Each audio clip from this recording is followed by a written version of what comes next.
बॉलीवुड में मस्तानी दीपिका पादुकोण अपने पर्सनल और प्रोफेशनल दोनों ही लाइफ को लेकर सुर्खियों में बनी रहती हैं। दीपिका का जन्म कोपेनहेगन डेनमार्क में हुआ था। उनके पिता का नाम प्रकाश पादुकोण है, जो कि मशहूर बैडमिंटन खिलाड़ी रहे हैं। उनकी मां का नाम उज्ज्वला है। उनकी एक छोटी बहन भी है जिसका नाम अनीशा है। दीपिका पादुकोण की शादी बॉलीवुड अभिनेता रणवीर सिंह के साथ 14 नवंबर 2018 को हुई थी। तो आइए आज हम आपको दीपिका पादुकोण से जुड़ी कुछ मुख्य विवाद के बारे में बताते हैं। ऐसे में चलिए जानते हैं कि किन कंट्रोवर्सीज का हिस्सा बनी है दीपिका पादुकोण। लेकिन उससे पहले यदि आप चैनल पर नए हैं तो चैनल को सब्सक्राइब करना ना भूलें और बेल आइकन को प्रेस कर दे, जिससे लेटेस्ट वीडियो की जानकारी आप तक पहुंचती रहे। सुशांत सिंह राजपूत की मौत के बाद बॉलीवुड के ड्रग्स कनेक्शन की जांच अब बॉलीवुड की टॉप एक्ट्रेस दीपिका पादुकोण तक पहुंच गई है। ड्रग्स कनेक्शन में नाम आने के बाद अभिनेत्री ने अपने अकाउंट से अपनी सारी पुरानी पोस्ट को भी डिलीट कर दिया था। वहीं एनसीबी को दीपिका के खिलाफ कोई भी सबूत नहीं मिला था। साल 2011 की बात करें तो इस साल भी अभिनेत्री ने काफी सुर्खियां बटोरी थी। दम मारो दम गाने पर काफी ज्यादा विवाद हुआ था।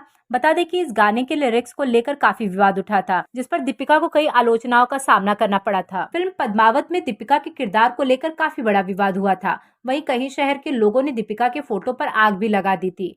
ऐसे में इस फिल्म के कई सीन्स को काटा भी गया था। यहाँ तक कि दीपिका पादुकोण की नाक काटने की धमकी तक दे दी गई थी। इसकी वजह से फिल्म का नाम बदलना पड़ा और पद्मावती से पद्मावत करना पड़ा। फिल्म छपाक को लेकर एक बार नहीं 2 बार विवाद हुआ था। इस फिल्म के रिलीज से पहले अभिनेत्री जेएनयू पहुंची थी। उस वक्त कन्हैया कुमार जेएनयू में घायल हुए छात्रों से नारे लगवा रहा था। वहीं इस वक्त दीपिका को लोग इस भीड़ में देखकर काफी ज्यादा भड़क गए थे और उसी के साथ लोगों ने दीपिका की फिल्म छपाक को बायकॉट करने की मांग की थी। हाल ही में पठान फिल्म का एक गाना रिलीज हुआ था। इस गाने में दीपिका और शाहरुख खान नजर आ रहे थे। फिल्म का पहला गाना बेशरम रंग रिलीज होने के साथ ही धमाल मचा रहा था। इस गाने को लेकर विवाद इतना बढ़ गया था कि कुछ संगठनों ने तो फिल्म को बायकॉट करने की मांग की थी। भगवा रंग का बिकनी पहने दीपिका पादुकोण नजर आ रही थी। लोगों की मांग थी कि दीपिका के कपड़ों में बदलाव किया जाए, वरना वो फिल्म को रिलीज नहीं होने देंगे।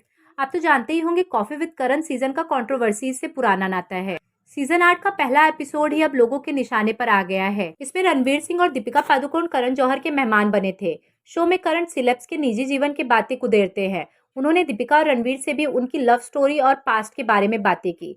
इस दौरान दीपिका ने कैजुअल रिलेशनशिप पर कुछ ऐसा कह दिया कि उन्हें सोशल मीडिया पर ट्रोल किया जा रहा है। दीपिका पादुकोण ने शो में रणवीर से कोर्टशिप के दिनों तक की बात की। उन्होंने बिना नाम लिए हिंट दिया कि रणवीर कपूर से ब्रेकअप के बाद वह परेशान थी और कमिटेड नहीं होना चाह रही थी। दीपिका बोलती है, मैं कुछ समय के लिए सिंगल रहना चाहती थी क्योंकि मैं कुछ कठिन रिलेशनशिप से बाहर निकली थी। मैं उस समय उस फेज में थी कि मैं अटैच नहीं होना चाहती थी। मैं कमिटमेंट नहीं चाहती थी, बस मजे करना चाहती थी। इसके बाद दीपिका रणवीर से रिश्ते पर बोलती हैं, हमारे बीच कोई ऐसा कमिटमेंट नहीं था। हम लोगों ने एक दूसरे को इजाजत दे रखी थी कि टेक्निकली किसी और के साथ भी वक्त बिता सकते हैं। इसके बाद ही हम एक दूसरे के पास वापस आ सकते हैं। वे कहती है कि मैं दूसरे लोगों से भी मिल रही थी। मुझे किसी में इंटरेस्ट नहीं था, न ही उनसे मिलकर एक्साइटेड हो रही थी। दिमागी तौर पे मैं रणवीर से कमिटेड थी। मैं दूसरे लोगों से मिल रही थी, पर दिमाग में था कि मुझे वापस वही जाना है। इस पर रणवीर बोलते हैं कि मुझे याद है कि शुरुआती 6 महीने में 2-3 आशिक थे। दीपिका चौंकती है और करण हंसने लगते हैं। फिर रणवीर कहते हैं, कई लड़के इनके साथ कोर्टशिप कर रहे थे। तब तक दीपिका कहती है, मुझे नहीं पता था। जैसे कि कौन? इस पर रणवीर थोड़ा झल्लाकर बोलते हैं, अभी तो तुमने बोला कि मैं दूसरे लोगों से भी मिल रही थी, तुमको अब याद नहीं आ रहा? दीपिका बोलती है, पहले था, मुझको याद नहीं, मुझे लोग नहीं याद आ रहे हैं। इस पर रणवीर कहते हैं कि मुझे बहुत अच्छी तरह याद है। इस पर दीपिका बोलती है कि हम इसके बारे में बाद में बात करेंगे। दीपिका की यह क्लिप वायरल हो गई है। इस पर लोग तरह तरह के कमेंट्स कर रहे हैं। एक ने लिखा, दीपिका ने जो कॉफी विद करण में कहा वह आज के समय का कड़वा सच है। लड़कियां लड़कों को बहुत मूर्ख बनाती हैं। कई लोग करण को भी दोष दे रहे हैं कि दीपिका और रणवीर के बारे में आग लगा दी। एक ने लिखा है, करण जौहर ने जानबूझकर दीपिका के बॉक्स ऑफिस पठान जवान को इग्नोर करके और रणवीर के डेंगू चोट और फ्लॉप फेज में सपोर्ट पर सवाल नहीं पूछे। कई मीम्स भी वायरल है कि करण ने फिर कंट्रोवर्सीज क्रिएट कर दी।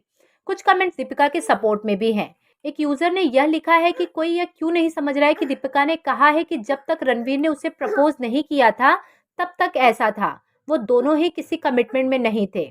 इन सारी कंट्रोवर्सीज पे आपका क्या कहना है? कमेंट सेक्शन पे जरूर बताएं। धन्यवाद।